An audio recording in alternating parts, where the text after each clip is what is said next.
Alors moi je m'appelle Valérie Gilabert, je suis présidente de l'association BD aux Portes des Cévennes. Comment vous est venue l'idée de faire un festival de la BD à la Grande Combe? Alors l'idée du festival nous est venue grâce à Philippe qui est un passionné de bande dessinée et qui m'a gentiment amené avec lui dans son aventure parce qu'il voulait absolument faire un festival, il avait envie de rencontrer les auteurs, il avait envie que les jeunes rencontrent les auteurs, donc on est parti avec cette idée-là. Vous avez fondé l'association BD aux Portes des Cévennes. Pourquoi créer cette association-là? Alors, pour pouvoir mettre en place des ateliers pour les jeunes, pour les élèves, pour les adultes qui auraient envie de connaître ce nouvel art qu'est la BD et qui se développe de plus en plus. Et puis aussi pour permettre aux gens de rencontrer les auteurs. Pouvez-vous nous raconter un peu l'historique du projet? Alors l'historique du projet, écoute, comme je te l'ai dit tout à l'heure, c'est né d'une passion et puis on est allé acheter une BD une fois à l'SBD. On a discuté avec Monsieur Gelfucci, on lui a proposé l'idée, il nous a paru très très très emballé. Et du coup, écoute, on est parti sur le projet et petit à petit, on a monté l'association. Est-ce que monter un festival de cette ampleur est difficile ou pas? Ça prend du temps, je dirais pas que c'est difficile, je dirais que ça prend du temps et de l'énergie. Voilà. Comment avez-vous choisi les auteurs présents pour aujourd'hui? Alors, les auteurs ont été choisis en fonction des personnes qu'on connaissait, des personnes qui ont accepté de venir, celles qui se sont proposées. Voilà, on a fait avec les envies de chacun, avec les motivations de chacun. Merci Bonjour beaucoup. Chris Bayard, pourquoi êtes-vous venu au festival de la BD de la Grande Combe? Bonjour Yeti Radio, bonjour à tous. Alors, je suis venu au Festival de la Grande Combe. La librairie à l'SBD m'a gentiment invité. C'est mon premier festival, donc le stress commence à monter un peu, l'ouverture du festival. Voilà, ça me fait plaisir d'être parmi vous.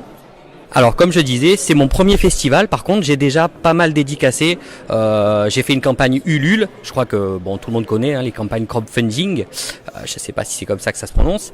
Voilà, j'ai fait beaucoup de dédicaces à droite, à gauche. Mais c'est mon premier festival. J'en ai plusieurs déjà de prévus dans l'année. Mais voilà, mon premier à la Grande Combe. Je suis venu à la rencontre du public pour voir si mon album allait plaire au public. Puis c'est toujours sympa de faire un festival à la rencontre des lecteurs. Ok, merci. Est-ce que vous pouvez nous présenter votre BD un peu? Alors, Taleria Chronicle, tome 1, L'ombre plane. C'est une histoire, on va dire, heroic fantasy pour le thème, avec un fond plutôt policier, thriller, à savoir un assassin masqué, à deviner pour les lecteurs à la fin de l'album, à la fin du 2e tome. Je suis désolé, j'ai pas pu tenir en un seul tome. Alors, bonjour, Jean-Luc Garrera. Alors, pourquoi êtes-vous venu au Festival de BD de la Grande Combe? Bonjour. En fait, on m'a obligé à vrai dire, donc j'ai pas eu le choix. Non, en fait, évidemment, j'ai eu le plaisir d'être invité justement pour cette édition, pour le début, si j'ai bien compris justement. Et puis j'étais venu donc il y a quelques semaines pour faire donc des petits ateliers, tout ça en école et à la médiathèque en amont du festival. Et voilà, c'est un petit tout, on va dire, un petit peu le côté de présenter un peu la profession, faire des ateliers, comme je sais qu'il y a Mick, d'autres qui sont, Xavier aussi, qui ont fait. Et après, venir rencontrer le public ce week-end, voilà, sur l'invitation du festival. Alors, si j'ai bien compris, c'est votre première fois au festival le festival comme ça? Ce festival, oui, mais je crois que c'est la première fois pour pas mal de gens. C'est le début. Moi, non, ça fait quand même pas mal d'années que je traîne les festivals, puisque évidemment, pour notre boulot, on va dire, on passe pas mal de temps à l'intérieur, à la maison, on fabrique nos albums, on dessine, on fait tous nos trucs.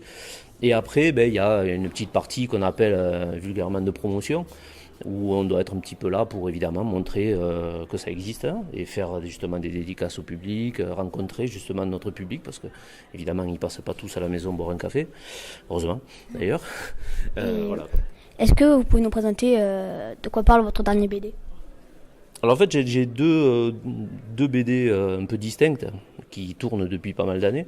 Dans les derniers tomes de la première série, c'est une série qui s'appelle Les Vélomaniaques, qui est donc une série en gag aux éditions Bambou et qui est un peu comme pas mal de trucs qui se fait chez Bambou sur une thématique là donc sportive, puisque vélo, on est sur un petit club de vélo pas très très doué avec des semi-champions, on va dire.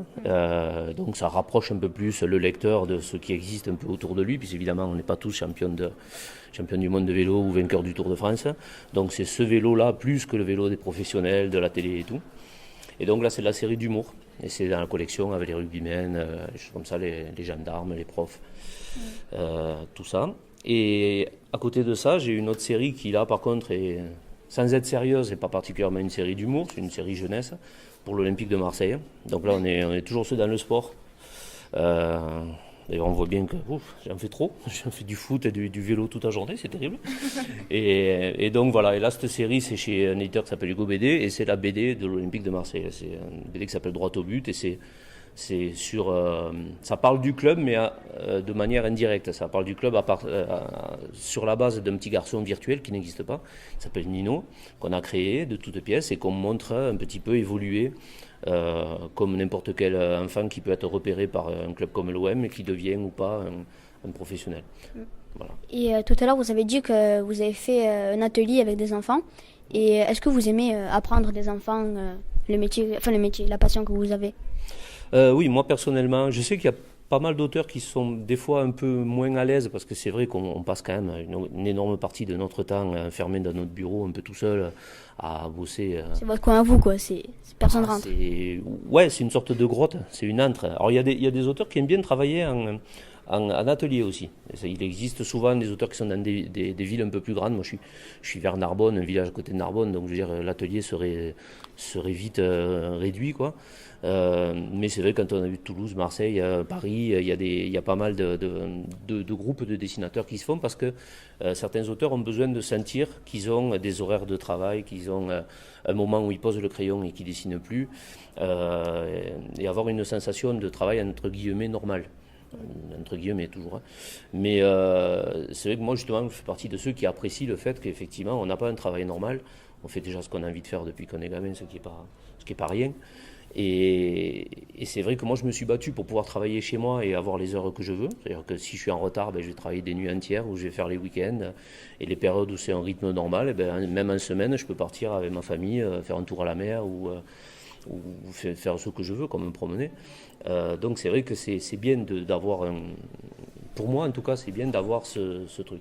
Donc automatiquement, pour en revenir à ta question, le fait qu'on soit beaucoup là-dedans, faire un atelier comme ça, ou une intervention scolaire, un truc, c'est une petite bouffée d'air.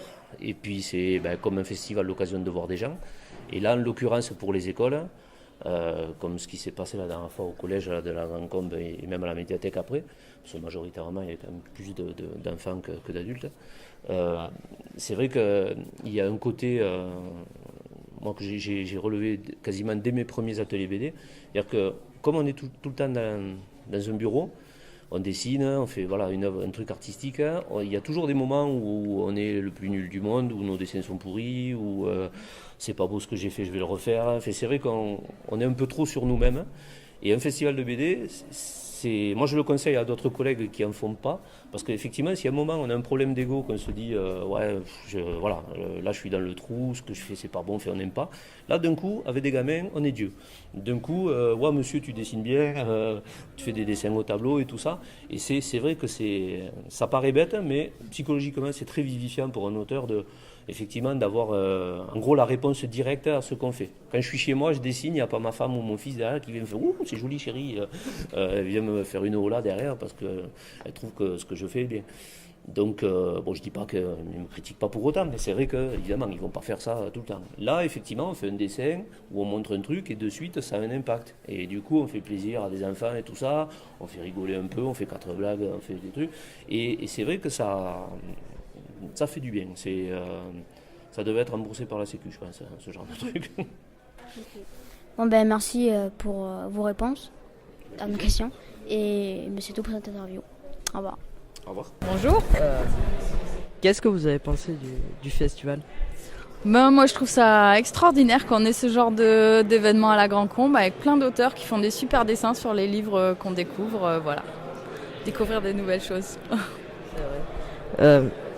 Vous êtes déjà allé à un festival de la BD ou du livre, à part celui-ci ou pas? Il y a très longtemps, Festival du Livre, mais il y avait beaucoup de monde et j'avais pas vu grand-chose. Là, on a l'avantage d'être au calme et pas trop nombreux, donc on en profite vraiment. Ok, c'est cool. Et vous connaissez quelques auteurs qu'il y a ici ou pas? Pas du tout, justement. C'est l'occasion de s'ouvrir la tête sur des nouvelles choses. C'est bien vu que vous découvrez un Ouais. petit peu ou pas? On va aller discuter avec eux d'ailleurs. Ouais, très bien. Et vous avez quel style de BD, si vous en lisez ou pas? Pas beaucoup de BD pour moi, mais les enfants lisent un peu de tout. Ça va des classiques Astérix, Schtroumpf et compagnie, jusqu'à des choses qu'on croise moins. J'ai acheté des BD pour les faire dédicacer, donc on va voir sur le reste de la journée. Alors je lis beaucoup de romans, SF, fantastique et des BD aussi en tout genre.